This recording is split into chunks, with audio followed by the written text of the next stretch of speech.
कुरुक्षेत्र के युद्ध के मैदान में घायल होकर भीष्म पितामह बाणशैया पर लेटे थे।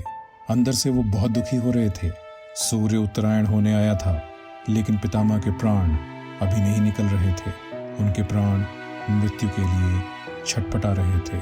बाणशैया पर लेटे होने के बावजूद भी उनकी आंखों की दृष्टि आसपास दौड़ रही थी।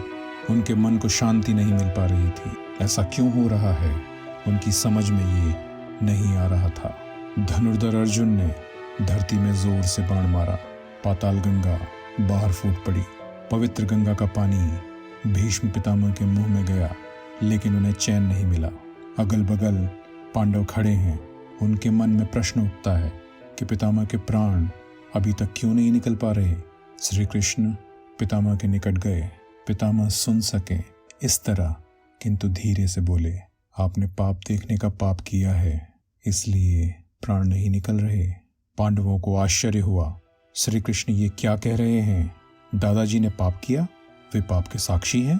दादाजी तो पतित पावनी गंगा के पुत्र हैं। संसार में उनके जैसा पवित्र और कौन है? श्री कृष्ण ने फिर जोर देकर कहा, हाँ, पितामह ने पाप होते देखा। कौरवों की भरी सभा में दुशासन द्रौपदी के वस्त्र खींच रहा था। महारथियों के बीच एक अबला की लाज लूटी जा रही थी। पितामह ने वहां भी पाप की ओर देखा था, लेकिन भीष्म चुपचाप बैठे वो पाप होते देखते रहे। सबसे वृद्ध होने पर भी उन्होंने दुशासन को न रोका और न उसका हाथ पकड़ा। श्री कृष्ण की बातें पांडव खामोश होकर सुन रहे थे। श्री कृष्ण ने पितामह से कहा, पितामह विचार करें, उस समय द्रौपदी के मन में क्या हो रहा होगा, उसकी आत्मा को कितना कष्ट हो रहा होगा।